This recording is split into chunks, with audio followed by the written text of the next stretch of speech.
서는 경우도 인도도 그렇고 프랑스, 유럽 쪽도 45도가 밖에서 지금 공기가 데펴지고 있습니다. 신기후 체제라고 하는 부분에 있어서 어떤 약속들이 있었냐면 이제 앞으로 산업화라는 부분에 우리 사실 기업하시는 분들도 많이 느끼시겠지만 우리가 인간으로서 개발할 건 다 개발했어요. 지금 이제 정밀도만 높아질 뿐이에요. 그래서 기계, 의학, 제가 이 강의 말고도 다른 거 하는 거 아시죠? 그 디지털 뉴딜이나 4차 산업혁명, 우리가 하는 모든 것은 변한다. 이제 그쪽 강의에서 주로 다루는 것들은 4차 산업혁명이라고 하는 기술적인 진보가 어디까지 이루어졌는지, 그리고 그 안에 들어가는 특별한 특허들이 뭔지. 그런데 알고 보니 인간이 개발할 수 있는 건 거의 다 개발을 해서 이제 지난 50년 정도를 산업화 시대라고 보는데, 이 산업화 시대가 이제 종말을 맞게 됐죠. 앞으로는 이것보다는 더 고도화되고 정밀도가 높은 산업들이 발전을 하는데, 산업화 50년이 만들어낸 기후변화는 되돌릴 수 없다라는 파리 협정의 2015년도에 모든 국가 195개 국가 대부분이, 여긴 미국도 있고 중국은 빠졌었죠. 미국의 트럼프가 대통령이 되면서 바로 탈퇴를 합니다. 이 파리 협정을. 파리 협정은 구속력이 있어요. 그래서 대한민국이 2050년까지 또는 이 대한민국이 2030년까지 탄소를 어느 정도 줄이지 않는다면 탄소 통상이라고 하는 것에서 교역 자체가 어려워집니다. 그래서 다 줄여야 되는 그 협정을 맺었는데 그게 파리 협정입니다. 상당히 구속력이 높은 UN 제재가 가능한 그런 협정인데 미국이 도망가죠. 트럼프가 도망갔는데 바이든이 정권을 잡으면서 다시 재가입을 합니다. 전 지구적 문제를 같이 해결하겠다. 그게 바로 산업화 대비 1.5도 더 올라가면 지구는 잠긴다. 지구는 큰 문제가 생긴다라고 하는데 전 세계 전문가, 석학, 이제 대통령들까지 전부 다 동의를 한 바. 그게 바로 신기후 체제의 출범이고 2021년 올해부터 탄소 후 문명을 만들자라는 게 캐치프레이즈입니다. 그래서 우리는 탄소 후 문명의 첫 해를 지금 살고 있는 거예요. 이게 이 신기후 체제의 약속이었고 선진국은 더 많이 책임져라. 그리고 후진국, 개발도상국들에게는 기후변화 관련된 사업 지원을 할 테니 더 이상 화석연료를 쓰지 않는 방향으로 가라. 그러면 유엔에서 100조, 1년에 100조라는 기금을 모아서 개발도상국이나 후진국에게 주겠다라고 하는 약속들이었습니다. 결국 2050년 이후에 탄소 중립, 탄소를 쓰는 만큼 줄이겠다. 탄소가 들어온 만큼 탄소가 나가지 않도록 하겠다라고 하는 탄소 중립 넷 제로라고 합니다. 가 시작이 되고 올해가 그 원년입니다. 대부분의 유럽 국가는 우리나라보다 20년 정도 먼저 빨리 재생에너지 전환을 시도를 했어요. 영국 같은 경우는, 독일 같은 경우는 2050년까지 발전량 중에 80%를 만들겠다. 그러면 지금 우리나라가 원자력 발전이 한 20% 정도를 차지해요. 기저전력으로. 이건 흔들리지 않는 전력. 그리고 나머지 화력 발전까지 하면 한 90% 정도 됩니다. 그리고 나머지 10%가 재생에너지 수력 발전 이런 거고요. 그래서 원자력의 20을 가장 밑바닥으로 놓고 화력 발전이 한 60, 70% 올라가면 우리나라의 전력은 대부분 그 화력과 원자력으로 가능합니다. 그리고 추가적으로 10% 정도는 수력으로 또는 다른 재생에너지로 메꾸는데 80%라는 게 그 정도로 중요하다는 거죠. 2050년에는 발전량의 80%를 독일은 체르노빌 사건 이후로 가장 먼저 원전을 없앤 국가입니다. 원전을 계속 없애가고 있고 이 재건축을 하지 않죠. 그냥 소멸되게 내비두는. 그러니까 기저전력 자체를 확보하는 데 있어서 재생에너지로 가장 먼저 깃발을 든 국가고 80%면 국가 전체에 우리나라 원전 빼면 전부 다를 재생에너지로 태양과 풍력으로 하겠다라는 거고 영국은 30년까지 30% 재생에너지 50년까지 100%를 추구를 하려고 합니다.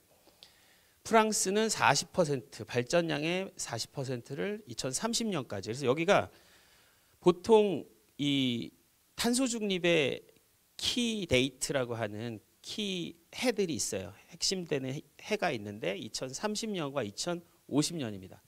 그래서 2030년에는 2021년부터 너희들이 실행을 했던 10년의 평가를 하자 이거고, 2050년은 그때부터 다시 20년의 평가를 하는데 전 세계가 탄소 중립에 맞추도록 하는 해가 2050년입니다. 그래서 우리나라는 2034년을 목표로 하고 있어요. 이 이유는 우리나라의 9차 에너지 전력 수급 계획이라고 하는 국가 계획이 올해 시작해서 2034년에 끝납니다. 그래서 올해 바뀌었고 2034년에 10차 계획을 세워야 되는데 우리는 2034년까지 40%를 달성하겠다라는 목표를 가지고 있습니다. 기업들이 먼저 나섰고요. 빅테크, 이 골리앗 기업들이 먼저 자기들이 내가 사용하는 모든 부품 소재들은 전부 재생에너지로 생산해내겠다. 내가 사용하는 모든 데이터는 데이터 센터, 우리 이제 여기 첨단 3지구에 지어질 데이터 센터는 전기가 어마어마하게 들어가요.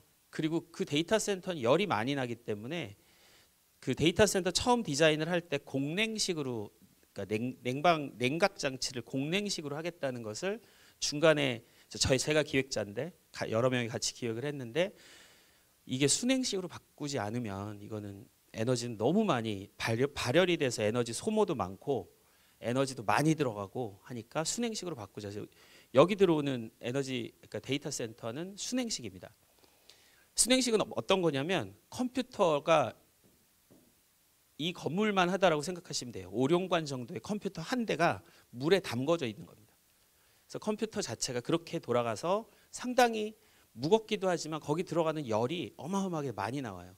결국은 에너지를 잡아먹는 하마예요. 데이터 센터라는 게 자체가. 근데 구글이, 데이터로 먹고 사는 기업이 자기들이 생산해내는 모든 데이터는 재생에너지를 써서 생산하겠다.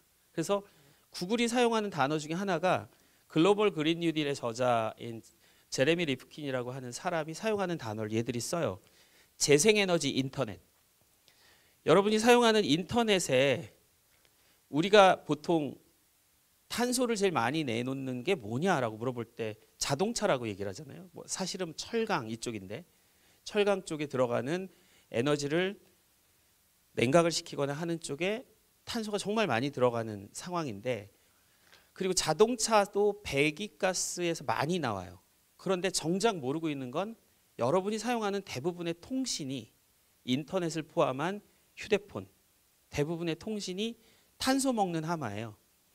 그래서 사람들이 사용하는 인터넷부터 탄소 중립을 시작하자.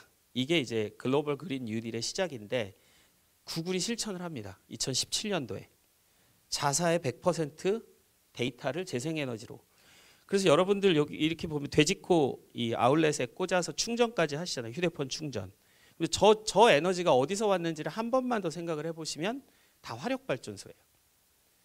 화력발전소. 그러니까 지금 사실 제주도 도착하자마자 기분 좋죠. 다 전기차 렌트 쫙 해주는데 제주도에서 발생하는 전기차에 꼽는 그 에너지는 다 화력발전소 에너지입니다. 큰 의미가 없어요. 근데 여기서 나오겠지만 전기차는 내연기관 차보다 에너지가 5분의 1밖에 안 들어가요. 전기를 바로 꽂아서 쓰니까. 내연기관 차는 뜨겁죠. 이렇게 운전하다 보면 데펴지고 본네트 만져보면 따뜻하고 하는, 이게 열 손실이 80%가 넘어요. 내연기관 차 자체가. 그래서 5분의 1이라는 게 사실은 20%만 있으면 자동차가 굴러가는데, 내연기관은 탄소라고 하는 이 석탄이나 석유로 만들어지는 이 에너지원들은 지구상에서 가장 효율이 떨어지는 에너지원이에요. 80%가 열 손실로 가게 돼 있는 에너지원이어서 애플하고 구글이 RE100을 주창을 합니다. 리뉴어블 에너지 100%. 그리고 애플의 자회사 또는 하청업체들은 전부 부품 소재를, 그러니까 여러분 아이폰 같은 거 쓰시면 프라이드를 가지셔도 되는데 거기 안에 들어가는 대부분의 부품 소재를 아리백으로 하청업체들한테 니네 재생에너지로 만들었다는 걸 확인까지 다 하는 나름대로 노력하는 기업들인데 이들을 통해서 세계의 기업들이 아리백으로 바꿔가는 추이입니다. 그래서 결국은 어쩌다 철부지가 돼버린 우리의 삶이 기후변화에 의해서 왔다라는 것들을 깨닫는다면 우리가 아리백으로 옮겨가는 상황은 아주 당연한 거고 정의로운 전환이다라고 해서 그린 뉴딜을 정의로운 전환이라고 합니다. 그런데 책을 보셔도 되고 안 보시면 저를 딱 보시고, 안 보신 분들은 저를 보시고 우리나라의 에너지원이 몇 퍼센트가 수입이 될까요? 제가 이건 방송에서도 여러 번 얘기하고 제가 앵커들이나 이 사회자 못 움직이게 하고 제 눈을 보시고 얘기하세요. 밑에 보지 마시고 이렇게 얘기를 하는데 몇 퍼센트? 한번 던져보세요. 숫자를. 네? 99%면 보신 거고 99%는 아니고요. 90에서 95%. 어떤 때는 90%, 어떤 때는 95%. 근데 대부분의 우리 민간인들, 잘 모르는 분들, 일반인들은 찍어요. 60%라고 얘기를 합니다. 대부분. 우리나라 그래도 60% 정도 수입하겠지. 40%는 그래도 우리 안에서 만들겠지라고 하는데 우리나라는 에너지 안보에 완전 취약한 나라입니다.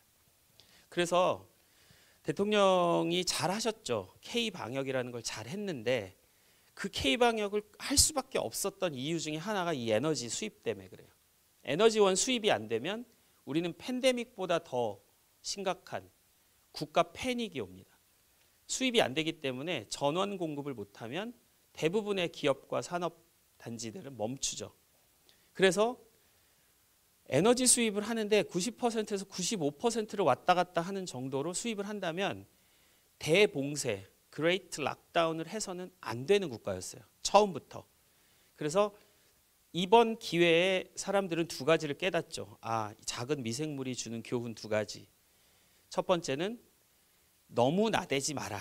우리가 너무 산업화라는 것을 통해서 금전적인 면에서 많이 앞서갔던 부분들이 첫 번째고, 두 번째는 에너지가 어떻게 만들어지는지를 국민들한테 알려주게 되는 기회가 됩니다. 그래서 우리가 왜 이렇게 많은 수입을 하는데 잘 몰라요. 우리는 왜 이 1차 에너지원이 다 수입되는 상황을 잘 모르는 이유가 전기를 쓰기 때문에 그렇습니다. 그게 2차 에너지예요. 그러니까 전환된 플러그에 꽂기만 하면 전기가 나오니까 사람들이 깨닫지를 못해요. 근데 정말 위험한 건 만약에 에너지가 대봉쇄가 이루어져서 일본 닫았죠. 일본이 침몰하는 속도가 빠른 것도 있지만 올라오질 못하고 있는 이유 중에 하나가 코로나 때문에 그래요. 원전도 있지만, 후쿠시마 원전도 있지만 코로나 때문에 얘네가 봉쇄를 하니까 일본도 섬나라기 때문에 대부분 다 본인들한테 필요한 건 전부 수입해요. 일본도 국경 안에서 만들기도 하지만 대부분 수입을 하기 때문에 얘네는, 여러분 구매 요구서라는 거 아시죠? 구매 요구서. 구매 요구서는 보통 기업을 운영하시는 분들은 6개월에서 1년 전에 보내서 걔네들이 선박으로 오든 어떻게 오든 6개월 전에 구매 계약을 한 다음에 이제 수입이 되고 수출이 되는데, 구매 계약서를 지금 우리가 20개월 동안 못 쓰고 있는 거죠. 일본 같은 경우는. 그러니까 우리한테 수입 규제를 할 수밖에 없는 거고, 백색 국가로 지정을 하고 자기들이 불리한 것들은 계속 요청을 할 수밖에 없는 나라가 됐죠. 지금은. 그게 바로 우리는 2차 에너지를 쓰고 있기 때문에 우리나라가 전기를 수입하고 있다라는 부분을 이해를 잘 못하면서 살고 있는 거예요.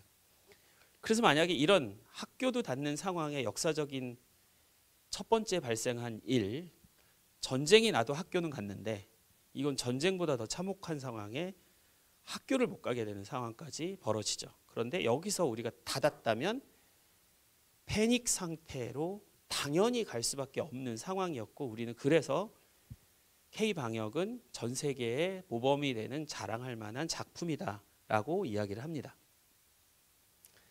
이런 면에서 우리는 뭐 스마트폰, 대학 진학률, 재정 건전성 이게 다 랭킹에 들어가는 기록적인 국가인데 그럼에도 불구하고 에너지를 수입하고 있어요. 결국 에너지 위기는 엄청나게 취약한 국가여서 자 그러면 이제 한번 생각을 해보라는 거죠. 에너지가 다른 나라도 쓸 게 없어서 우리나라한테 안 준다 그러면 만약에 수입을 하더라도 가격이 2배, 3배로 올라갈 상황이었어요. 우리가 봉쇄를 한다 치면 그래 그러면 니네 비싸게 사 이런 식으로 벌어질 상황이었는데 잘 컨트롤을 했죠. 그러면서 깨닫게 되고 깨닫는 상황에서 그린 뉴딜을 던지면서 여러분 예측 가능하지 않은 일들이 벌어지거나 예측 가능하지 않은 사람은 깝깝하죠. 그래도 사람은 어느 정도 예측 가능성이 있어야 친구도 하고 술도 마시고 같이 여행도 가고 이럴 텐데 미래에 대해서 예측 가능성이 거의 제로인 상태가 코로나로 전 세계가 다 똑같이 벌어졌어요. 미래에 대한 예측 가능성이 제로. 이럴 때는 미래를 예측 못한다는 상황에서는 결단이 필요합니다. 리더십, 결단. 회사가 망해가고 있는데 언제까지 예측을 할 거냐? 결단을 해야죠. 국가도 마찬가지였는데 그때 결단한 게 바로 한국판 뉴딜입니다. 한국판 뉴딜을 던지면서 우리나라는 이걸로 회생 모드를 만들겠다. 그러면서 던졌던 게 디지털 뉴딜만 크게 던졌어요. 근데 디지털 뉴딜로 처음 여러분 보셨을 때 제가 재작년에도 강의를 했는데 그 가슴에 와닿지가 않아요. 디지털 뉴딜은 돈 버는 사람만 버는 것 같고. 근데 그린 뉴딜을 같이 얹으면서 한국판 뉴딜은 성공 모드로 가고 있는 것. 지금 그런 면에서 에너지를 국경 안에서 만든다면 어떤 방법이 있을까? 우린 석유도 없어요. 우라늄도 안 나와요. 어떤 방법이 있을까? 결국은 독일의 모형은 우리나라는 여기 북한까지 잘라내면 위쪽으로 우리나라 섬이에요, 섬. 위쪽은 북한이고 왜 삼면이 바다고 그럼 섬이죠, 여기가. 그러니까 그럼 에너지를 국경 안에서 만들지 못하면 망하는 나라죠. 에너지 안보에 완전 취약한 나라인데 국경 안에서 에너지를 만들어내는 그런 에너지 안보 문제가 이제 에너지는 더 이상 뭐 생필품이다 이런 게 아니고요. 에너지는 안보예요, 안보. 군대가 존재하는 이유는 외국과의 안전성을 확보하기 위해서 군대가 존재하고 경찰이 존재하는 이유는 내부에서 치안, 안전함을 담당하기 위해서 경찰이 존재하고 이런 모두를 다 전쟁에 대한 안보 의식이라고 하죠. 근데 전쟁만큼 위험한 게 바로 우리나라의 에너지 안보 문제입니다. 그래서 이 에너지 안보라는 단어로 대통령을 설득하고 그린 뉴딜을 해야 합니다라는 방향으로 전환이 됐던 거예요. 2015년도에 주울이라고 하는 이 주울 그냥 전기 에너지 단위죠. 주울이라고 하는 논문이 만들어져요. 새로운 논문이. 근데 이때 스탠포드의 제이콥슨 교수가 첫 토를 씁니다. 논문의 첫 토. 영광이기도 하지만 본인이 만든 논문이라서 그런데 첫 토를 한 15장 정도로 써요. 근데 부록이 100페이지가 넘어요. 부록이 뭐였냐면 지금 기술로도 100% 지금 기술로도 그러니까 2017년의 기술로도 2050년까지 100% 재생에너지 전환이 가능하다라는 논문을 쓰는데 본 페이지는 15페이지 정도밖에 안 되지만 부록이 100페이지인데 이 부록이 각 국가마다 OECD의 대표 국가마다 니네는 어떻게 하면 전환할 수 있어라는 플랜을 다 세워서 예를 들자면 이런 겁니다. 주거 옥상 태양광 발전 14%, 태양광 발전, 뭐 타워형, 육상풍력, 정부 그리고 지열, 수력 발전, 조력 발전들에 대한 계획들로 대한민국은 2050년까지 가능해. 땅땅땅 이런 부록을 붙여버립니다. 물론 전문가들이 다 보면 하나하나를 다 이렇게 헤집어 보면 틀린 게 있겠죠. 그런데 컨센서스 전체가 다 인정할 만한 그 컨센서스를 유도하기 위해서 OECD 국가들의 대표적인 100% 재생에너지 전환을 2050년까지 가능하다고 현재 기술로도. 그런데 지금 우리가 태양광 패널의 효율은 2017년보다 거의 1.5배가 좋아졌어요. 150% 정도가 좋아졌어요. 말씀드렸듯이 제가 이제 연력학 뭐 이런 얘기하면 머리는 좀 아프지만 연력학적으로 에너지가 어디엔가 이렇게 쓰여졌잖아요. 발산이 돼서 바깥으로 돌아다니면 그 에너지는 또 분명히 무언가에 쓰이거든요. 무언가에 이게 이제 연력학에서 에너지 보존 법칙이에요. 질량 보존 법칙이 있고 에너지 보존 법칙이 있지 않습니까? 그래서 탄소를 사용하는 이 화력 발전 휘발유들은 열 손실이 80%예요. 내연기관은 안에서 폭발하면서 반복하면서 동력을 만들잖아요. 근데 폭발할 때 열 손실이 나요. 그럼 그 이 에너지는 어디론가 갔죠. 그 어디로 간 게 바로 기후변화 쪽이에요. 보이진 않지만 어디론가 갔어. 80% 에너지가 동력으로 쓰이면 바퀴가 굴러갔는데 80%가 열 손실로 없어졌어. 그러면 에너지는 보존된다는 게 깨지잖아요. 깨지지 않고 어디로 갔냐면 기후변화로 갔어요. 그래서 지구의 온도를 높이는 쪽으로 가버린 거예요. 지난 50년 동안. 지난 50년 동안 우리는 석탄과 석유에 거의 중독처럼 산업화를 이루어냈죠. 이게 없으면 난리 나는 것처럼. 그런데 코로나가 2년 만에 사람들한테 이걸 깨닫게 한 거예요. 그래서 더 빨리 지금 그린 뉴딜이 달려가고 속도가 더 붙는 이유가 지난 2년 동안 미세먼지 없었고요. 그러니까 20개월 동안 미세먼지 없었고 지구 온도가 어느 정도 잡혔어요. 왜냐하면 사람들이 차를 끌고 오는 이 횟수가 줄어들고 밖에 안 돌아다녀. 그러니까 나대질 않아. 적당한 시간에 집에 가서 자고. 저도 요즘에 무슨 회식 같은 거 하면 엊그저께도 회식을 하자 그래서 했는데 10시 되니까 자고 싶더라고요. 그전에는 12시, 1시, 새벽 4시까지 어떻게 술을 먹었는지 기억을 못 하겠어요. 근데 지난 20개월 동안 그 작은 미생물이 가르쳐 준 거예요. 니네 기후변화 심각하게 생각해라. 전기는 만들어져서 꽂으면 열 손실이 15%밖에 없어요. 그래서 전기차가 효율 면에서는 훨씬 더 에너지를 덜 쓰는 차죠. 하지만 그 에너지원은 화력발전이에요. 지금 우리나라는. 그러니까 에너지원 자체를 화력발전으로 놓고 보더라도 화력발전을 가지고 충전은 하지만 얘들처럼 탄소 사용량이 5분의 1로 줄어드는 거죠. 그래서 전기차는 그 자체로도 의미가 있어요. 사람들이 다 이제 원전에 대해서 이야기할 때는 원전 찬성과 반대가 있고 재생에너지 얘기할 때 찬성과 반대 있고 전기차 찬성과 반대 있는데 전기차에 반대하시던 분들의 대부분의 논리는 뭐였냐면 뭐 그거 어차피 꽂아서 쓰면 그거 다 화력발전소에서 오는데 이런 논리로 전기차 의미 없다 발전소 바꾸지 않으면 이거였어요. 근데 이제 제가 말씀드리는 건 의미가 있다죠. 사용하는 에너지가 5분의 1로 줄기 때문에 탄소 배출량이 그만큼 줄어드는 거죠. 결국은 재생에너지, 석탄과 석유가 만들어내는 그 연력학적 불균형이 80%가 날아가면서 기후변화를 만들어내는 그 불균형이 결국은 재생에너지로 옮겨오면서 첫 번째는 국경 안에 어느 나라나 공평하게 가지고 있는 정의로운 에너지예요. 땅이 있다면 바람이 있고 땅이 있다면 태양이 비추는 곳이 있기 때문에 어느 나라든 정의로운 에너지예요. 그렇기 때문에 재생에너지는 원자력이나 화력과 달리 캐내는 것이 아니고 뺏어오는 게 아니고 니네 나라에서 만들 수 있지 않냐라는 부분에서의 재생에너지 사용이 정의로운 전환이다라고 하는 이야기들을 계속 만들어내는 겁니다. 예전에는 환경의 문제로 생각을 했었죠. 그리고 독일도 재생에너지 사용량이 많이 늘어나면서 독일도 처음 시작은 환경 문제였어요.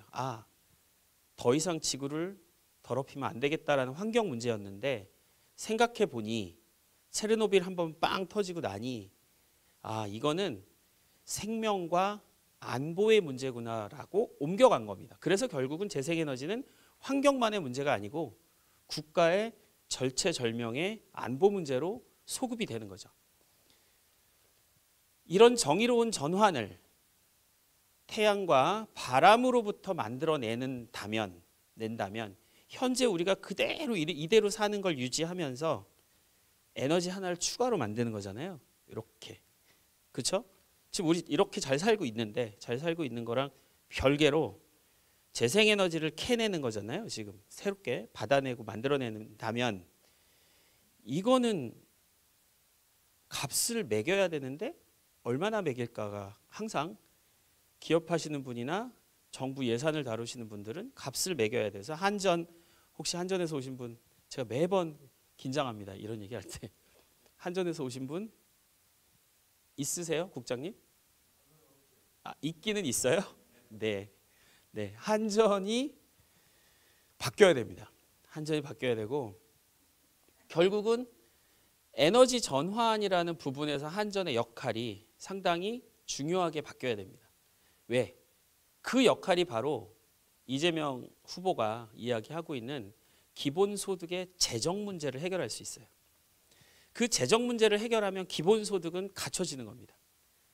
기본소득이란 저는 이게 2007년부터 했던 사회운동인데 베이직 인컴 아카데미, 베이직 인컴이라고 하는 홈페이지부터 사회운동인데 지금은 예전처럼 그린피스 환경운동을 하면서 과격하거나 격렬한 이런 시위들을 해왔는데 그것보다는 이제 기본소득 운동은 태어나줘서 고맙다라고 하는 운동이에요. 그래서 국가나 공동체가 개인에게 아무 조건 없이 뭘 의무나 이걸 심사도 없이 정기적으로 지급하는 생활비.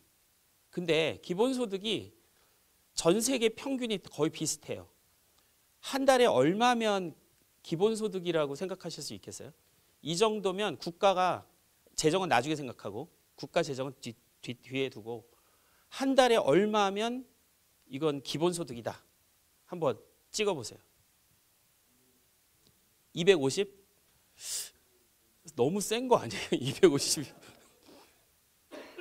또 미국이 1,500불, 유럽이 1,500유로, 우리나라 150만 원. 그러니까 한 명이 받아야 하는 현재 경제력에서 받아야 하는 기본소득은 150만 원. 그럼 둘이 결혼을 해. 그럼 300만 원. 아이 둘을 낳아. 600만 원. 괜찮죠? 국가가 이 비즈니스를 해주는 거예요. 대신. 뭐를 위해서? 인구를 더 이상 줄여가면 결국은 여러분이 나이 먹고 일을 못할 거면 로봇이 하게 되죠. 로봇으로 대체하는 기술도 거의 다 나왔고 제 우아모변, 우리가 아는 모든 것은 변한다 해서 로봇 세상이 어떻게 될지를 설명을 해드렸었어요. 예전에.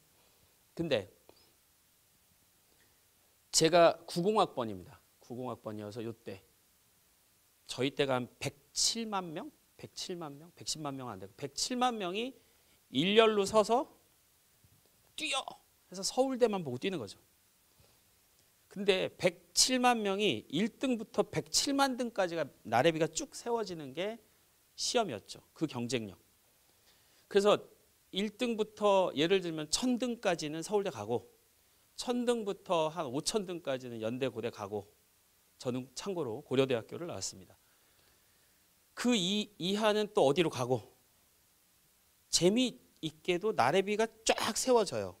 근데도 취직은 또 잘 됐어요. 그렇게 많은 인구가 사는데 3학년 때 뭐 대기업 한 4개, 5개가 붙어가지고 한 달에 30만 원씩 줄 테니까 영어학원 다니고 뭐 하고 사실 그게 기본소득이거든요. 학생일 때 자기가 학원 다닐 비용이 없어서 다 똑같이 나눠주는데 한 학과에 제가 50명이에요. 화공과인데 화공과 출신인데 50명한테 똑같이 현대 그때는 저희 때는 유공도 있었어요. 지금 SK, 유공, 현대, 삼성이 똑같이 30만 원을 주는 거예요. 조건 없이 그냥 줘요. 그리고 네가 선택해서 와라. 근데 양심 없는 애들은 한 5개 받아요. 150만 원. 150만 원. 양심이 좀 있는 애들은 한 2개 받아요. 2개. 대기업에서 2개 받고 둘 중에 하나 선택하겠다는 거예요. 그 많은 인구가 다 취직이 되는 세상이었는데 밑으로 내려가도 거의 비슷한 상황이었고 그런데 그 자식 세대들이 70만 명을 깨트리고 또 그 자식 세대들이 20만 명까지 1년에 태어나는 아이가 2030년은 20만 명이에요. 어떤 현상이 벌어지냐면 이 아이들에게는 좋은 점과 나쁜 점이 생겨요. 하나는 완전 고용이 돼요. 20만 개 일자리 못 만들겠습니까? 지금만 해도 뭐 100만 개 일자리인데 20만 개 일자리 못 만들진 않죠. 완전 고용 시대. 두 번째는 그래서 이 아이들이 꿈이 없어져요. 가만히 있어도 취직이 되고 먹고 살 수 있기 때문에. 그래서 기본소득은 우리가 조금만 마인드를 바꿔야 되는 부분이, 이건 어떤 경제적인 재정적인 문제로 접근할 때는 절대 이뤄낼 수 없는 거고 철학적인 문제로 접근을 해야죠. 인간권이에요. 태어나줘서 고맙다. 너희 태어났으니 태어날 때 응애 시작할 때부터 100세, 120세까지 돌아가실 때까지 한 달에 150만 원씩. 불가능한 일인 것처럼 생각이 되지만 이걸 시범적으로 운영하는 스웨덴, 뭐 덴마크, 독일 국가들이 시범적으로 운영을 해서 망했어요. 철학만 앞세우다가 망했어요. 그러니까 논의의 대상, 논란의 대상은 되지만 시도를 했다는 것은 상당히 큰 의미죠.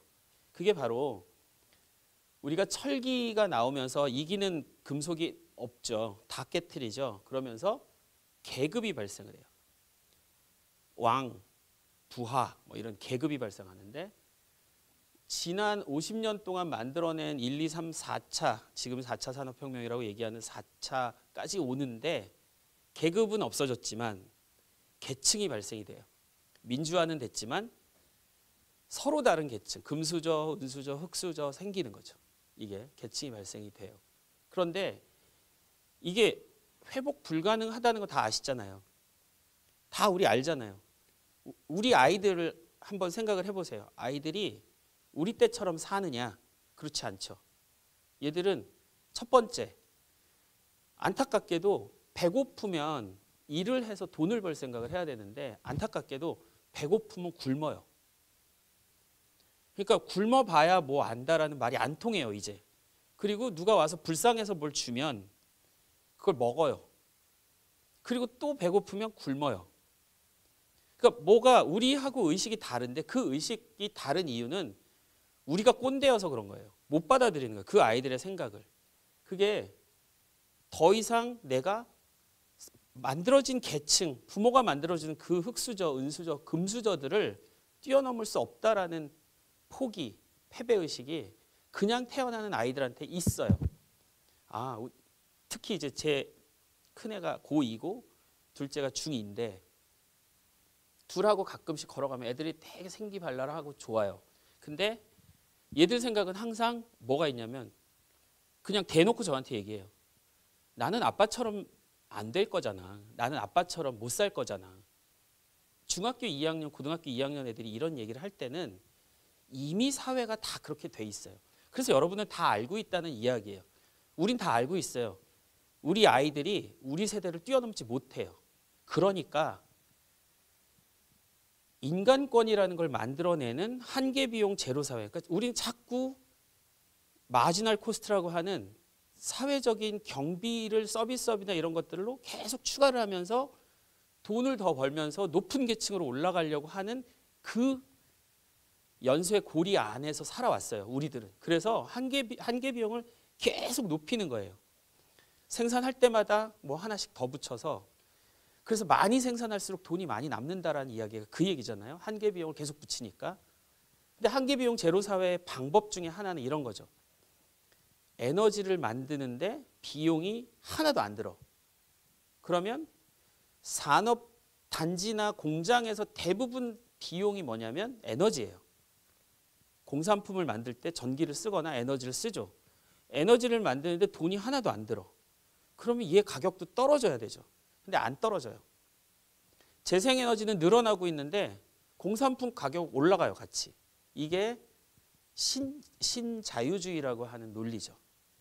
버는 놈이 더 벌게 하는 구조. 그리고 골리앗 기업이 나타날 수밖에 없는 구조. 페이스북 1년에 버는 게 100조라고 치고 1000조라고 치고 그냥 100조로 가겠습니다. 페이스북 100조. 우리 A 원우님 중소기업 100억.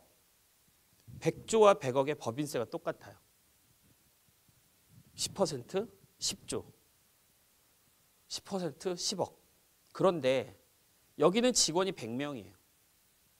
그럼 이 사람들은 90억 가지고 100명을 먹여 살려야 되는 거잖아요. 그렇죠? 여기는 직원이 많아봤자 100만 명이 안 돼. 10만 명? 10만 명? 삼성이 18만 명이니까 대충 페이스북 20만 명.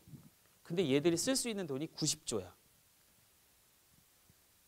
그러니까 계속 돈을 벌 수밖에 없어요. 이 직업들은. 그래서 이 부분에서도 이 연결고리가 상당히 탄탄하게 연결돼 있기 때문에 그 한계 비용이라는 굴레를 못 벗어나는 거예요. 결국은 돈 버는 기업은 계속 버는 거고 왔다 갔다 하는 기업들은 계속 걱정하면서 사는 거고 법인세는 똑같을 수 없어야 되는데 신자유주의에서는 모든 게 공평하니까 시장 논리로 가자. 바뀌어야 되죠. 이제는 바뀌어야 되죠. 결국은 자본주의의 생산성 극대화가 협력적 소비를 만들어내는 상황으로 지금이 왔어요. 아침에 출근할 때 차 얻어 타는 게 창피하지 않은 사회가 왔어요. 예전에는 창피한 사회였죠. 차 얻어 타면. 협력적 소비가 결국은 공유사회를 만들어내고 공유사회가 이제는 결국은 한계비용 제로 사회로 가는데 그 부분에서 에너지의 역할이 바로 기본소득적 개념으로 인간권을 만들어낼 수 있다는 생각입니다. 그게 안 될 것이다라고 하면 안 되죠. 근데 될 것이다라고 하면 그 시도 자체가 역사를 바꾸는 시도가 되기 때문에 독일은 에너지 혁명이 바로 처음에는 말씀드렸듯이 환경 문제로 생각을 했어요. 환경이 더럽혀지니까 우리 자식들이 더러운 환경에서 살아야 되니까 자, 탄소 줄이자, 원자력 없애자. 그러면서 에너지 협동조합이라는 걸 만들어요. 그리고 국민 다수들이 분산성, 자기 동네에서 태양에너지, 풍력에너지가 만들어지는 분산성과 그리고 얘네들을 컨트롤하려면 자동화가 돼야 돼요. 근데 디지털화 되는 걸 주민들이 즐겨요. 즐기다 보니까 결국은 탄소도 줄이면서 자기들이 만들어내는 동네 에너지가 조합화돼서 각자에게 소득을 나눠줘요. 지금 우리나라도 신안 아시죠? 신안에 에너지 발전의 첫 번째 조례가 생겼어요. 이런 거죠. 풍력발전소가 있는데 풍력발전에서 1km 안에 계신 분들에겐 800만 원. 1년에 800만 원의 에너지 전환 기본소득을 드리는 거예요. 2km 600만 원. 제일 끝에 4km 정도까지 해서 400만 원. 그래서 이 조례가 통과돼서 신안 분들은 1년에 800만 원에서 400만 원, 그러니까 평균적으로 한 650만 원이라고 하는데 신안 분들은 풍력발전소로 650만 원의 조합 수익을 받아요. 그게 지금 독일에서는 이미 다 벌어지고 2,000개가 넘습니다. 독일의 에너지 협동조합은 2,000개가 넘고 그들을 통해서 전환 기본소득을 받는 거죠. 재생에너지가 확대되면서 결국은 지역경제 활성화가 어디서부터 생기냐면 여러분 이번에 받으셨죠? 우리 재난지원금. 받으신 분도 있고 저는 처음에 그 첫 번째 줬던 재난지원금은 논란이 많았잖아요. 그래서 뭐 상위 몇 %는 반납하는 거를 양심적으로 이렇게 유도하겠다. 그래서 저는 반납을 했어요. 와이프 손을 딱 잡고 잊어버려. 100만 원. 저랑 비슷한 레벨에 있거나 저보다 잘 사시는 분은 소고기 사 먹었어요. 이게 뭐냐면 재난지원금은 기본소득이었구나. 반납할 필요가 없었어요. 반납해봤자 몇 %가 반납했을 것 같아요? 국민 전체에 몇 %가 반납했을 것 같아요? 0.3%가 반납했어요. 안 해도 되는 걸 한 거예요. 그러니까 기본소득은 이건희도 받는 거고 저도 받는 거고 제 아들도 받는 거고 이 개념이 되어야 신복지라고 하는 그 복지 개념이 생기는 건데 사람들은 기본소득을 받으면 재생에너지 전환금을 받으면 못 사는 걸로 판단을 해요. 못 사는 게 아니고 이제는 주는 거니까 국가가 주는 거니까 다 받아도 돼. 지금 뭐 몇 %, 상위 몇 %. 저는 민주당에 계속 반대하고 있거든요. 줄 거면 다 줘. 다 주고 반납하는 건 자기 의지. 근데 끊잖아요. 88%. 왜 끊는지 아시죠? 제가 방금 말씀드렸잖아요. 다 줘서 양심적인 반환을 할 줄 알았는데 다 안 해. 그러니까 그냥 끊어요. 기재부는 그렇게 해도 되죠. 해야 되는 역할이 그들의 롤이니까. 근데 이제 이 재생에너지 확대가 되면서 안정적인 사업 모델로 자리를 잡은 독일 같은 경우는 2,000개 조합이 시민 참여 중심으로 일석이조 효과를 만들어내는 거죠. 우리나라도 제가 이 자료를 작년에 만들었으니까 우리나라도 한 100여 개 됩니다. 지금 협동조합이 100여 개 되는데 여기서 지금 제일 많이 받는 협동조합은 아까 신안 쪽에 800만 원까지 받고 제일 적게 받는 데가 한 5만 원 받는 데가 있어요. 5만 원 정도. 그래서 혹시 최근에 호남 아리 300 뭐 이런 거 들어보신 적 있으신지 모르겠네요. 호남 아리 300이라는 것이 송갑석 의원부터 김성주 의원 전북에 전남의 김승남 의원 해서 이 지역에 국회의원 30명이 선언을 했어요. 국회에서. 호남은 에너지 전환 기본소득을 만들겠다. 근데 이 기획을 제가 했습니다. 이럴 때 박수도 막 치고 그러시던데. 호남 아리 300의 기획은 첫 번째, 호남 전체가 먹고 쓰는 에너지 100%를 2034년까지 만들자. 이유는 보여드릴게요. 두 번째, 34년이 넘어가면서부터는 인근으로 전기를 보내자. 파는 거예요. 파는 거. 세 번째, 그리고 나서 전후방 산업들이 대충 다 몰려올 때 우리는 에너지를 수출하자. 이게 에너지 300입니다. 호남 아리 300의 계획이. 그런데 에너지 전환까지 다 해서 기본소득까지 우리가 만들어내는 아름다운 미래가 펼쳐졌다라고 딱 본 다음, 그 다음, 근데 태양은 누구 거지? 바람은 누구 거지? 근데 왜 쟤네가 돈을 벌지? 이렇게 가게 돼 있어요. 자연스럽게. 그게 태양의 소유권 이야기인데 제가 이 모두부터 계속 말씀드렸던 거, 시도를 해서 실패를 하더라도 역사에 남는 일은 계속 발전하게 돼 있잖아요. 이게 바로 이제 와트웨이라는 겁니다. 이 투르브르 지역, 파리에서 몇 킬로 떨어진 투르브르 지역에 3m 1km, 3m 1000m를 거의 직선도로로 쫙 까는데 미친 태양광 패널이에요. 그리고 여기를 지나가는 전기차는 자동 충전이 되게끔 하는 메커니즘으로 만들었어요. 근데 실패. 그래서 이걸 야심찬 실패라고 합니다. 이 자동차의 하중을 못 이겨내고 이 먼지가 껴요. 때가 끼면은 효율이 떨어져요.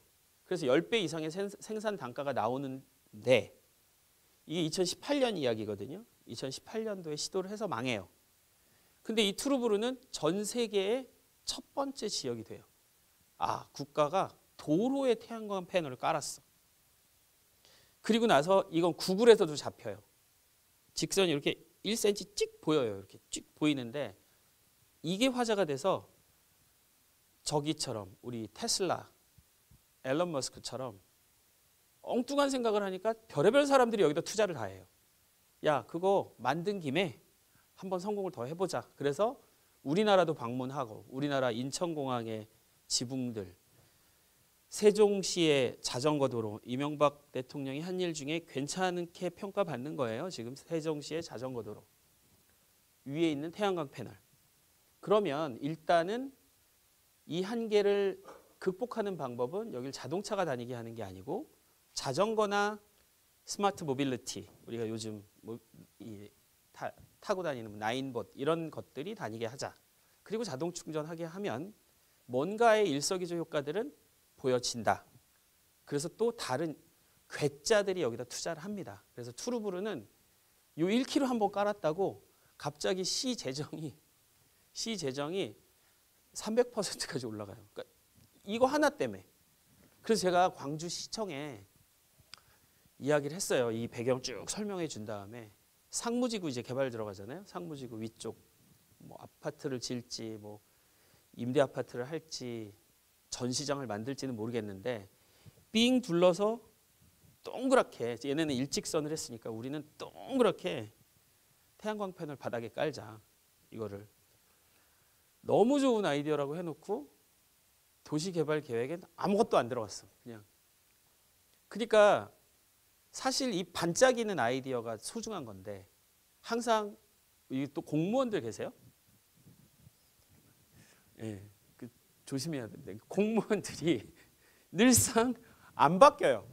편하게 살아. 그냥 우리는 그러니까 공무원들이 일하는 사람은 진짜 잘하잖아요. 근데 꼭 몇 퍼센트, 상위 5%? 그 정도만 일하고 나머지. 근데 그분들도 필요하잖아요. 그러니까 일 안 하는 사람도 있어야지 이게 조직이지. 100명이 다 100%가 일을 하면 군대죠. 이거는. 그러니까 이 조직이 돌아가는데 그 조금만 1% 사람만 더 움직여서 이거 하자라고 했는데 안 움직여. 그래서 저는 다음 시장님이 되실 분한테 이거 하자라고 지금 하고 있습니다. 되신 분이 누굴지는 모르겠지만 해야 한다. 그리고 태양광 패널에 현재 우리가 사서 쓰는 한화 큐셀, 그래도 5손가락 안에 들어가는 세계적인 기업이에요. 한화. 한화가 자기들의 비전을 바꿨죠. 예전엔 한국 화약이었지 않습니까? 한화가. 그래서 군수품들, 무기 담당이 다 하나였는데 얘들이 이제 모든 계열사를 다 한꺼번에 정리하면서 어디로 갑니까? 우주로 갑니다. 이번 누리호가 한화 작품입니다. 한화의 국산 기술. 한화가 바꾸면서 가게 된 것 중에 하나가 이 재생에너지 태양광 패널인데 전 세계 5손가락 안에 드는 회사예요. 25% 현재 30%까지도 올라가는데 제일 효율이 높은 게 상용화된 패널이 30%. 그게 중국. 중국이 전 세계에서 태양광 패널을 제일 잘 만들어요. 두 번째 어디, 다섯 번째 한화. 이렇게 돼요.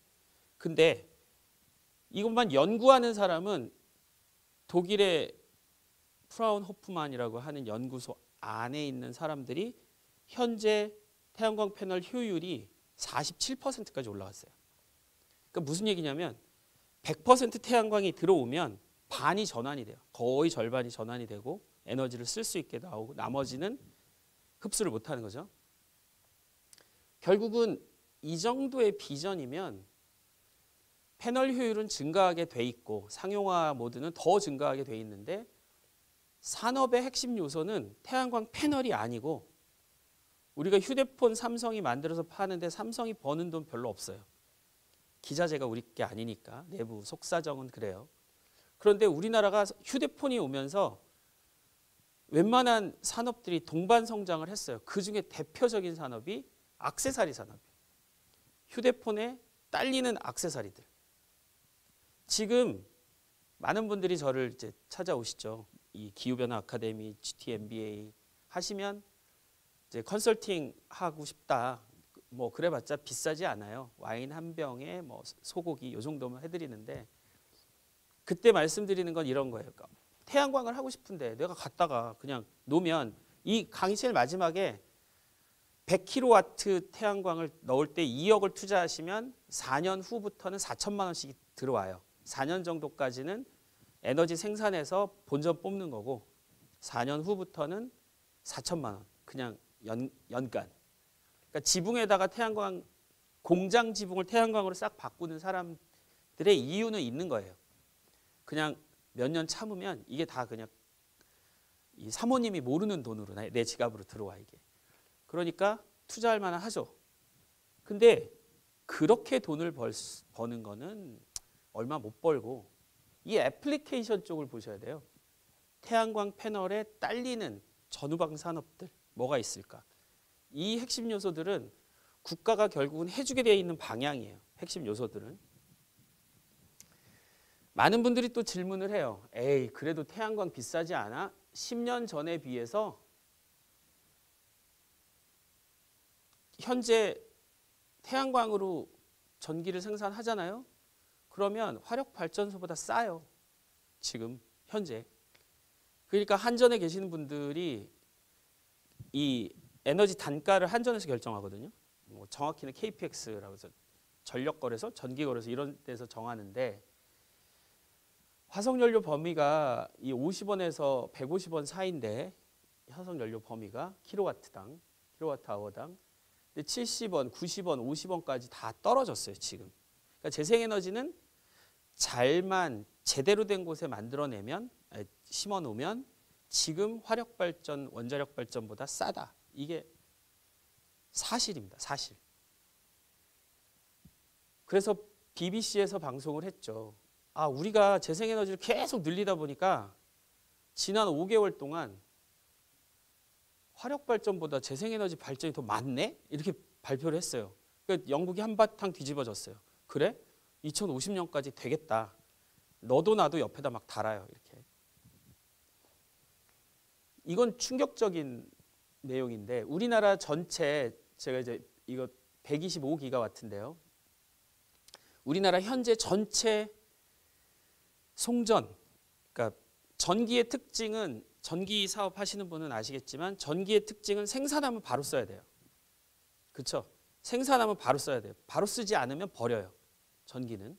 그러니까 생산하면 바로 써서 여기까지 오려면 몇 단계를 거쳐서 220V까지 내려오는데 어쨌든 송전망이 있어요. 송전망, 배전망이 있는데 이 송전망, 배전망이 이렇게 에너지로 한번 출력을 팍 올리는 걸 우리가 와트라 그래요. 와트. 이 와트 순간 출력 곱하기 시간이 와트 C죠. 이건 발전량이라 그러고 이건 발전이라 그래요. 피크. 근데 이 피크를 한 번에 동시에 받을 수 있는 게 125기가와트예요. 그러니까 우리나라 전체가 전기를 100% 쓰면 시작하면 125기가와트까지 순간 출력이 올라가요. 그런데 지금 우리나라에서 깔아놓은 태양광 패널을 오후 1시에 동시에 시작해서 딱 틀면 얼마나 될 것 같아요? 이것도 한번 찍어보세요. 우리나라가 수용할 수 있는 전기 송전망이 125기가와트예요. 여기 국가 전체 발전 용량이 125기가와트인데 지금 우리나라에 깔려있는 태양광 패널을 동시에 순간 출력을 딱 걸면 얼마나 될 것 같아요? 찍어보세요. 개념이 없으시죠? 그러니까 이게 순간 출력 개념이 없으니까. 그래서 125기가와트를 넘기면 못 보내잖아요. 보낼 수가 없잖아요. 순간 출력이 125를 넘으면. 현재 있는 태양광만 동시에 출력하면 300기가와트가 나와요. 현재. 못 보내요. 전기를. 그럼 무슨 일이 벌어지냐면 변압기가 터져요. 빡 터지고 가버려요. 정전되고. 그런데 중국이 연간 설비 증설을 했는데 태양광만 130기가와트를 1년에 2017년 한 해에 우리나라가 지금 125기가와트를 넘는 걸 1년 한 번에 만들었어요. 풍력도 163기가와트 1년에. 근데 우리는 지난 50년 동안 산업화 과정을 겪으면서 증설한 게 120기가와트야. 중국이 큰 나라예요. 중국을 가보시면 알잖아요. 간판이 어마어마하게 크잖아요. 이렇게 써놓은 거 보면 진짜 대국 맞아요. 한국은 50년 걸렸던 발전 용량을 중국은 단 1년 만에 그것도 태양광으로 풍력으로 만들어냅니다. 그래서 지난 10년 동안 10배가 증가했고 앞으로 10년 동안 또 10배가 증가합니다. 그러니까 20년 동안 100배가 증가하는 거예요. 발전 용량이. 그래서 전 지구적으로 아프리카의 100분의 1 정도의 아프리카 면적 전체의 100분의 1 정도의 면적이면 지구가 먹고 살 수 있는 태양에너지가 만들어집니다. 그 정도 면적이면. 그래서 우리가 화석연료 기반일 때 기존 상품의 원가 산정 방식이 대부분 전기비죠. 재료비는 뭐 원가고 인건비는 깎을 수는 없고 사람이기 때문에 깎을 수는 없고 종래 상품 원가를 산정을 할 때 인건비와 에너지가 대부분인데 만약에 태양광 패널 효율이 50%가 올라가서 국가가 그 인프라를 깔아주는 역할을 한다면 태양광 패널을 국가가 깔아줘서 전기를 쓰십시오라고 하는 역할을 한다면 전기비가 절감이 될 텐데 상품 원가가 절감이 될 텐데 왜? 안 떨어져요. 이는 우리가 신자유주의 시장 자체를 너무 즐기다 보니 돈을 더 벌면 협력적 소비와 공유사회로 반환하려고 하는 양심적인 운동이 시작돼야 되는데 벌면 벌수록 그거 다 어디다 줄지 모르겠어. 우리 1년에 순이익이 100조인데 100조 2년 되면 200조고 3년 되면 300조고 계속 늘어나는 그 돈을 어디다 주는지를 모르겠지만 어쨌든 한계비용 제로사회라고 하는 곳으로 에너지 가격이 제로가 되는 쪽으로 가는 게 방향입니다. 이거는 가장 이상적인 유토피아적인 생각인데 공학자기 때문에 학자들은 이런 꿈을 꿀 수 있죠. 에너지 생산 비용이 제로. 그러면 한계 비용이 제로. 결국은 한계 비용 제로로 갈 때 그 만들어내는 에너지의 대부분이 무한한 원천이 자연으로부터 왔다라고 한다면 100% 재생에너지로 전환 시대가 왔다면 에너지를 생산하는데 돈이 안 들어가는데 국가가 다 만들어줬는데 그럼 태양의 소유권은 누구에게 있느냐? 바람은 누구 것이냐? 제주도 바람하고 서울 바람하고 가격이 달라요. 말이 됩니까?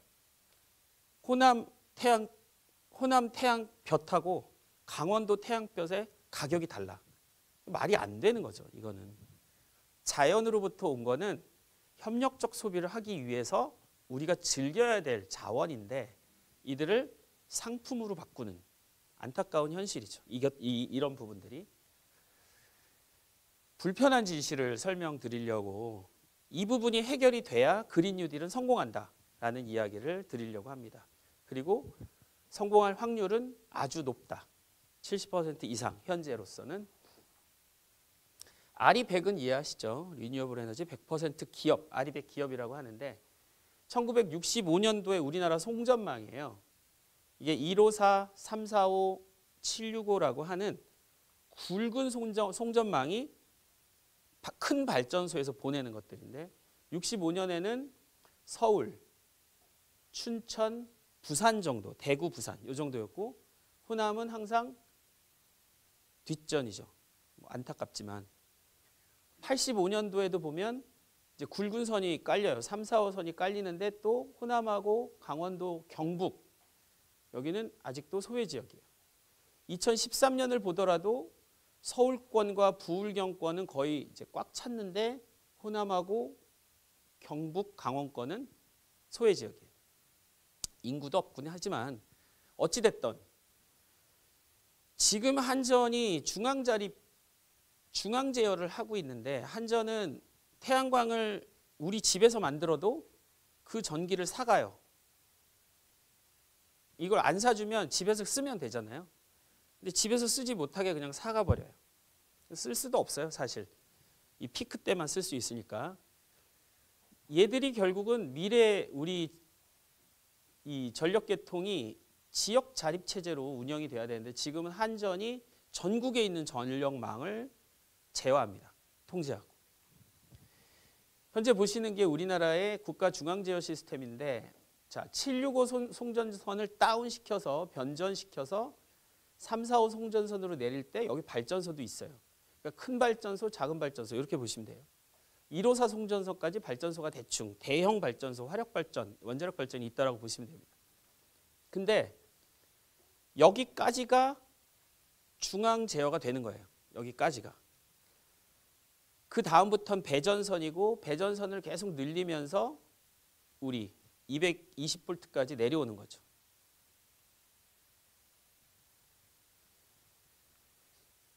그런데 태양광이나 풍력은 어디에 꼽냐면요. 이 발전소는 말 그대로 그냥 송전선에 꽂으면 되잖아요. 자, 전기 보내. 그리고 딱 꽂으면 되는데 태양광 패널이나 풍력, 재생에너지는 꽂을 때가 주변 이 배전선이에요. 배전선. 그러니까 지역에서 바로 꽂아서 쓰려면 정말 촘촘한 망으로 들어가서 꽂아서 써야 되는데 제가 아까 말씀드렸듯이 동시에 출력하는 게 300기가와트가 넘어요. 현재 우리나라가. 충분히 태양광은 많이 있어요. 근데 걔네들을 못 써요. 그런 거를 출력 제한이라 그래요. 아까 말씀드렸듯이 전기는 생산하면 바로 써야 되는 단점이자 장점이 있어요. 장점은 지구상에서 만들어내는 가장 따끈따끈한 공산품. 쓰면 바로 쓴다. 이렇게 우리 밥도 바로 해먹으면 맛있듯이 전기도 바로 쓴다는데 단점은 송전망의 수요 전력, 수요 발전량을 넘으면 125기가와트를 넘으면 버려야 돼요. 버리거나 발전 제한을 해야 돼요. 그 불편한 진실이 바로 발전 제한입니다. 제주도는 2021년 5월까지 52차례의 발전 제한을 했는데 그 이유가 제주도가 받아들일 수 있는 최대 수용 전력망이 572메가와트예요. 제주도 전체에서. 그런데 태양광 풍력만 합쳤을 때 제주도에 화력 발전소 큰 거 2개 있습니다. 오른쪽 왼쪽에. 근데 얘네들이 만들어내는 이 양으로 받아들일 수 있는 게 572메가와트인데 태양광 풍력만으로 발전을 했더니 759메가와트가 나와요. 제가 아까 말씀드렸던 원자력, 화력, 그 다음이 재생에너지인데 화력이 전부 다 80% 이상을 메꾸다가 태양광 풍력이 나머지 20%를 메꿔서 572메가와트의 송전망을 못 넘어가게 제한을 해요. 근데 기껏 2억 투자해서 100kW짜리 하나 이렇게 30m, 30m 이게 이제 땅 크기입니다. 30m, 30m에 토지 땅값까지 다 해가지고 2억을 투자해요. 그럼 4년 후에 이제 연간 4천만 원이 생겨요. 후부터는 기껏 투자해 놨는데 발전 제한을 해요. 출력 제한. 자, 너 태양광 돌리지 마. 풍력 돌리지 마. 지금 상황이 그렇습니다. 이게 불편한 진실이에요. 그리고 신안에서도 올해 5월까지 벌써 8차례나 발전 제한을 했어요. 기껏 만들어 놓고 여기도 187메가를 넘어서는 태양광 최대 발전 270메가가 그 나머지 윗부분을 담당을 하고 있어서 근데 이게 이제 화력 발전을 줄이면 80%까지가 재생에너지로 가능해지는 세상이잖아요. 그래서 화력 발전을 빨리 빼버려야 돼요. 근데 이걸 빼는 순간 무슨 일이 벌어지냐면 좌초자산이 돼요. 여기서 일하시던 분들, 여기서 돌리던 기자재, 부품, 이 사람들 전부 다 딸려서 후루루루루 다 좌초되죠. 이런 걸 좌초자산이라고 합니다. 좌초자산이 되니까 계획을 길게 잡는 거예요. 지금도 500기가와트 쏴 그럼 쏠 수 있고 왜냐하면 태양광은 되게 정의로운 전환이라는 단어가 똑같이 맞는 게 태양광은 깔면 깔수록 그만큼의 전기가 생겨요.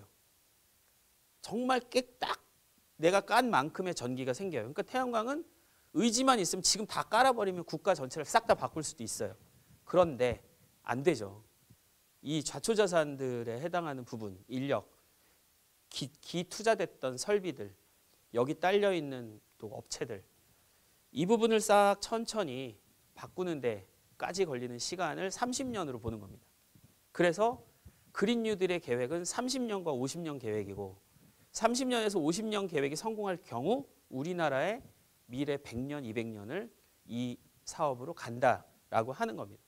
결국은 새 전원에는 새술은 세 부대에 새 전원에는 새 전력망이 필요한데 방금 말씀드렸던 순간 출력 파워가 우리나라 125기가와트인데 왜 사람들은 화력과 원자력을 좋아하냐면 지난 50년 동안의 에너지 마피아가 산업 마피아랑 똑같아요. 뭐냐면 화력발전소에 붙어있는 안정적인 전원을 달라라고 하는 산업체들.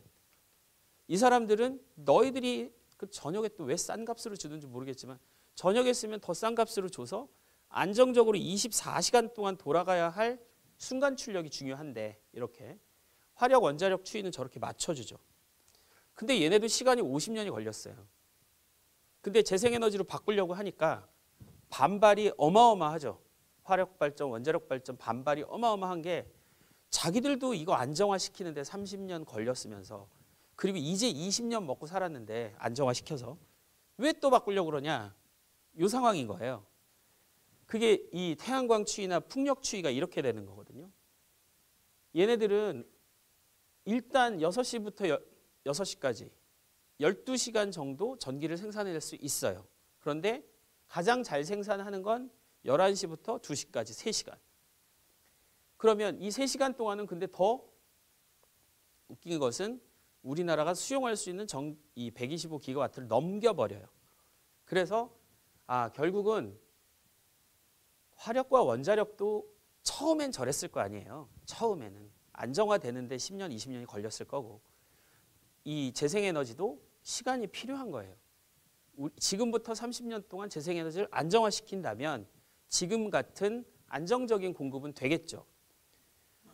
탄소 중립의 실현에서 가장 중요한 게 바로 태양광 패널과 풍력 발전이 순간 출력을 내는 걸 받아들일 수 있느냐가 탄소 중립의 핵심이에요. 못 받아들이면 실패. 그래서 결국 새로운 전력망을 만들지 않으면 아니면 증설 또는 추가하지 않으면 탄소 중립은 불가능합니다. 영국의 우리나라 문제가 아니고 독일을 보시면 독일은 연도별 재생에너지 출력량이 이 정도 이게 이제 이건 뭐냐면 출력 제한, 발전 제한인데 이 사람들은 우리보다 20년 빨리 시작해서 2009년부터 출력 제한이 나와요. 근데 2015, 16, 17에 출력 제한의 빈도가 너무 작게 나오죠. 이유는 독일이 재생에너지 전원 생산을 너무 많이 해버렸어요. 그래서 독일 자체적으로 망에 올릴 수 있는 에너지를 넘겨버렸어요. 영국도 보면 재생에너지 과잉 발전으로 고민에 빠진 영국. 이게 올해 이야기입니다. 올해 영국도 같은 고민을 해요. 그래서 그러면 단계별로 어떻게 되어 있는지 보면 아일랜드 같은 경우 30년 전에 도입을 했는데 30년 전에 도입한 국가가 아일랜드가 30년 전에 도입을 해서 상당히 안정적인 전체 에너지의 50% 정도를 국가가 책임지고 안정화를 시켰어요. 우리는 지금 3% 정도. 근데 호남은 지금 10% 정도까지 돼 있습니다. 호남은. 제일 중요한 게 재생에너지의 제일 중요한 거는 이 관측성, 유연성, 안정성인데 모니터링을 잘해야 돼요. 언제는 많이 나오니까 뭘 생산하고 언제는 적게 나오니까 뭘 떼우고 메꾸고 그 단계입니다. 호남은.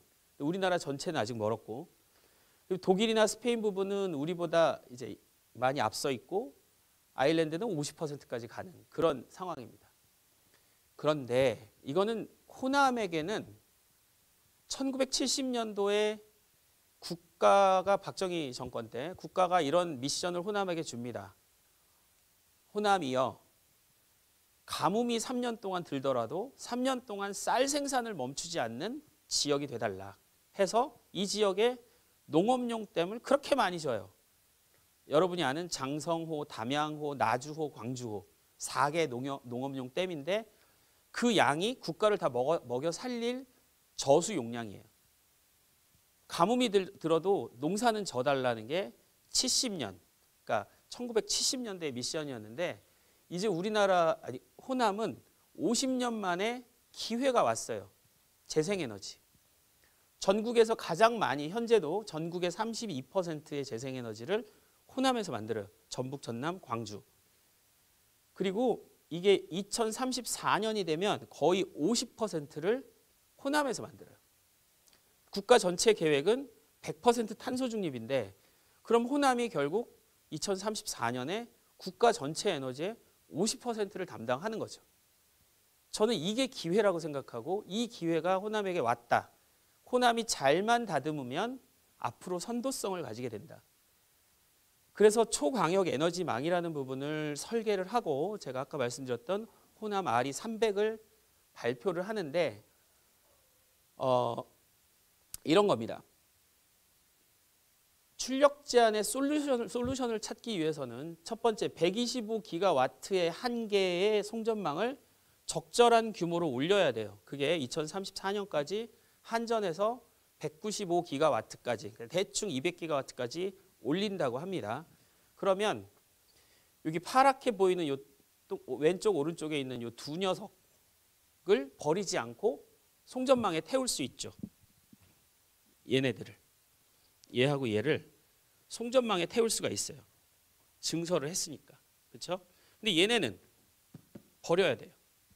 그래서 제가 그린 뉴딜 설명할 때 지금 전국적으로 수소한다 그러시잖아요. 수소하고. 근데 수소를 왜 해야 되는지를 잘 모르면서 수소를 한다 그래요.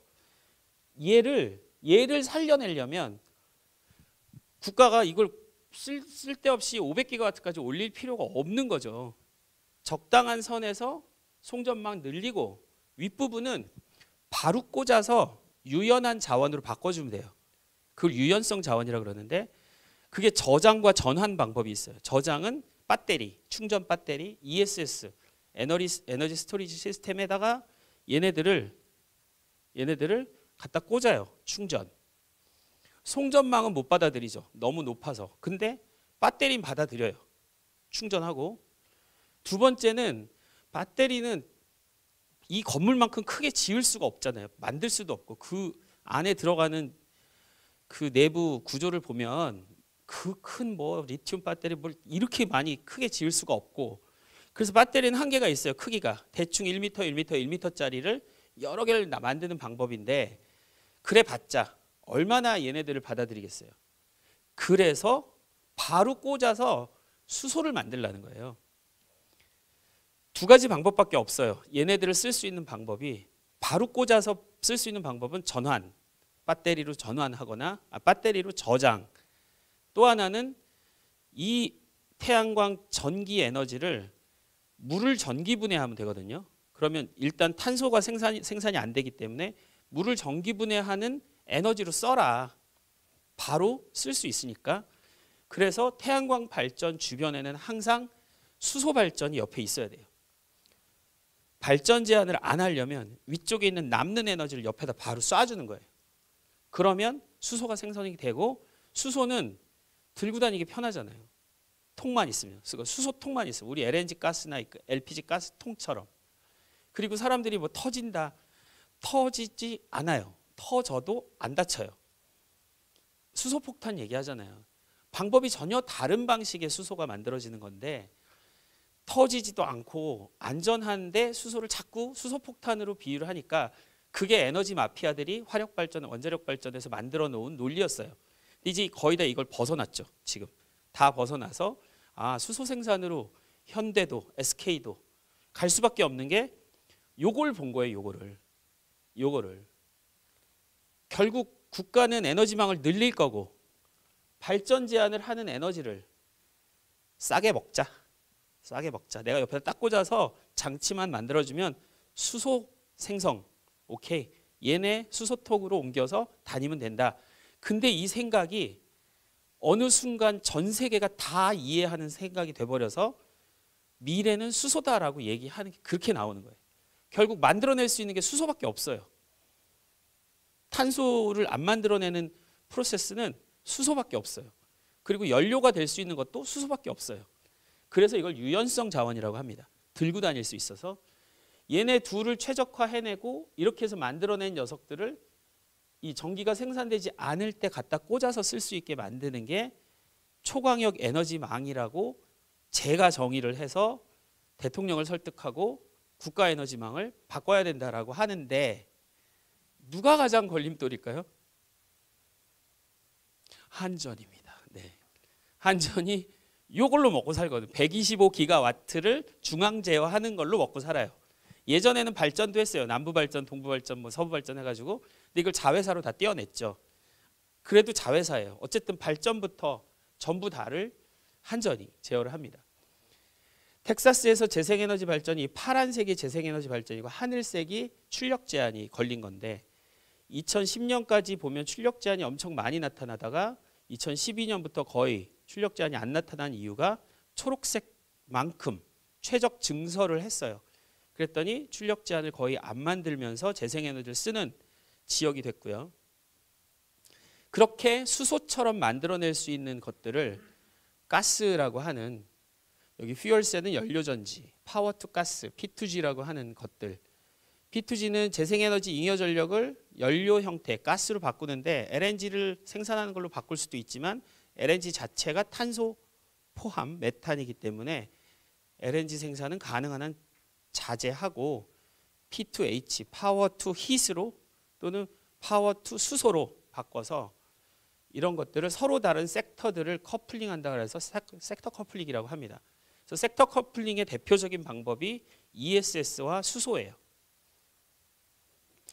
결국 2034년 호남 R이 100일 때, 이게 이제 전력 수급 계획이 끝나는 해, 호남 R이 100일 때 호남 안에 있는 송전망과 에너지망은 먼저 투자해달라, 국가요. 왜냐하면 호남이 전국에서 가장 볕이 좋고요. 호남이 전국에서 바람이 제일 많아요. 서남 해안권의 바람이 가장 좋고. 그래서 결국 50년 만에 온 기회, 우린 이제 농업이 아니고 재생에너지다라는 마인드로 국가에게 요구를 하자라는 겁니다. 이번 대선 공약 때 이걸 집어넣고 있어요. 대선 공약 때, 자, 니네 호남에 먼저 안 깔면 우리 삐져. 우리 먼저 깔아줘. 그래야 니들이 득볼 수 있어 라고 하는 전략. 그래서 호남알이 500까지, 아니 호남알이 300까지. 제가 토론회를 갔는데 왜 300이냐, 1000까지 하재. 그래서 네, 국가가 도와주면 가능합니다. 그래서 결국은 그린 뉴딜이라고 하는 이 큰 패러다임의 핵심은 재생에너지 전원을 늘리는 것도 중요하지만 늘린다고 답이 아닙니다. 에너지망을 최적화해줘야 돼요. 그리고 그 에너지망을 적당히 늘리고 나머지는 섹터 커플링으로 수소를 만들든 ESS에 저장을 하든 하는 형태로 에너지를 전환시켜야 돼요. 근데 그걸 가장 잘할 수 있는 곳이 호남이라는 거죠. 볕도 좋고 바람도 좋고, 한국판 뉴딜의 디지털 뉴딜로 시작을 했다가 그닥 호응을 못 얻어서 정책기획위원회에서 다시 재기획을 합니다. 그게 19년도 7월에 시작이 돼서 10월에 마무리를 하고, 그리고 이제 작년 우리가 한국판 뉴딜 2.0을 올해 7월 14일에 2.0을 발표하면서 선도형 경제, 여러분 선진국이 돼버렸죠. 우리나라가 자고 일어나니까 선진국이 됐어요. 유엔에서 인정하는 선진국이 됐는데, 선진국이 되고 나니까 이제 선진화된 문화는 어떤 것이다라고 하는 정의가 필요하고, 두 번째는 우리가 방역으로 선도형 경제를 이끌고 왔어요. 이렇게 끌고 간다는 게 얼마나 힘든 건지도 아는 거죠, 이제. 그래서 한국판 뉴딜은 미래 예측이 불가능한 상황에서의 국가 리더의 결단이었는데 결국 산업도 만들어내고 미래도 설계할 수 있는 선도형으로 바뀌었다라는 부분입니다.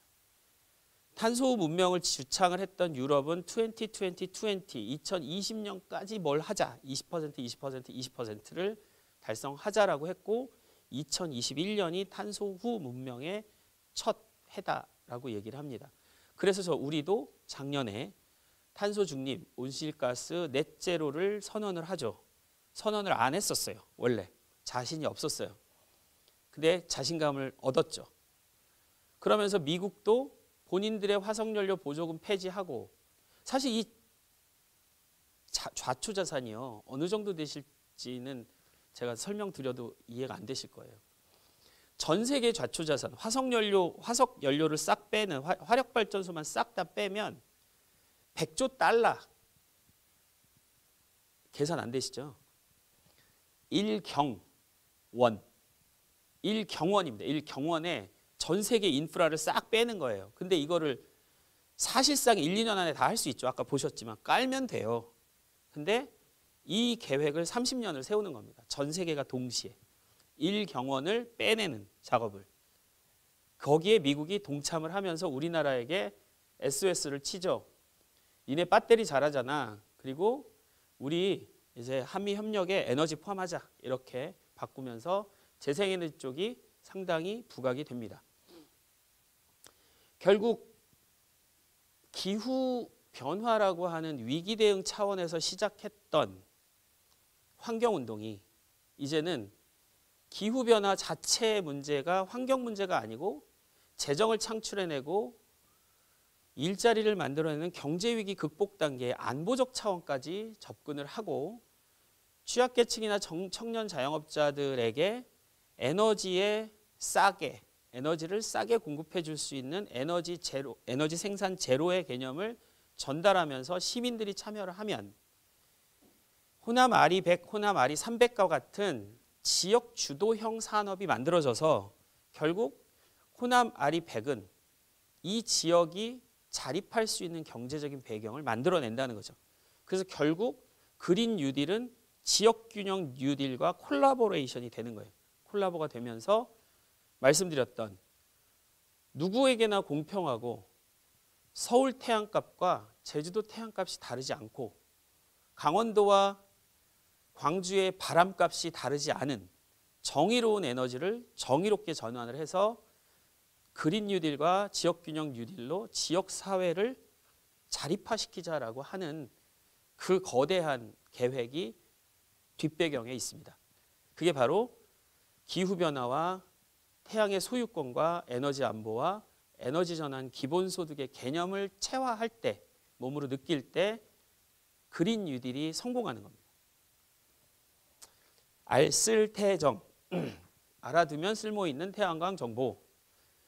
이거 제가 한 2달 전에 만든 겁니다. 가구당 보통 2만 원을 내요. 근데 2만 원의 계산 방식이 킬로와트당 100원이에요. 근데 200kW를 써요. 보통 가정들이 냉장고, 에어컨 다 돌리면 2만 원을 내는데 이거 안 내고 지금 이게 1m 곱하기 2m짜리거든요. 300W 출력이 되니까 요 패널 3장이 1kW인 거예요.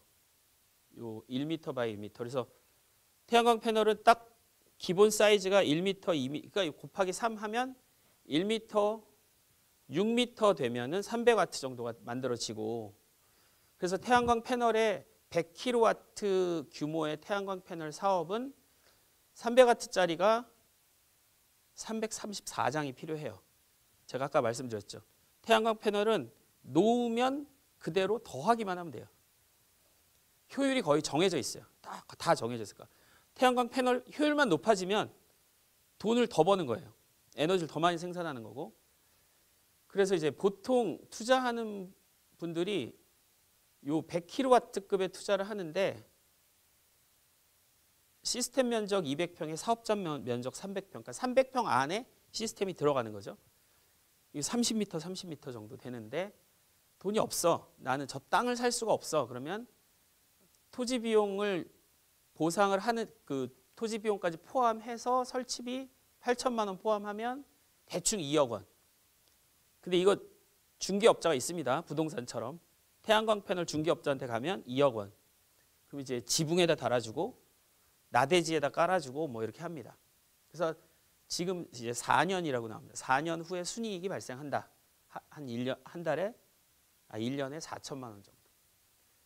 그래서 우리나라가 지금 목표로 세우는 게 500메가와트급이거든요. 이 500메가와트급을 만들려면 2kg 바이 2kg가 태양광으로 깔려야 돼요. 요 정도면 요런 거 몇 개, 지역에 한 뭐 도별로 하나씩. 근데 호남이 제일 많으니까, 에너지가 제일 많으니까 얘네들을 깔면 우리가 지금 필요로 하는 128기가와트의 사업장 면적은 제주도의 절반 정도. 그러니까 이미 다 가능한 일이에요. 태양광 발전 자체는. 근데 말씀드렸듯이 출력 제한을 어떻게 견디느냐, 걔들을 어떻게 최적화하느냐, 수소를 어떻게 만들어내느냐, 이것들이 핵심이라는 거죠. 그래서 투자하실 분은 태양광 패널 풍력 투자하는 거 나쁘지 않습니다. 투자하는 거. 마치겠습니다.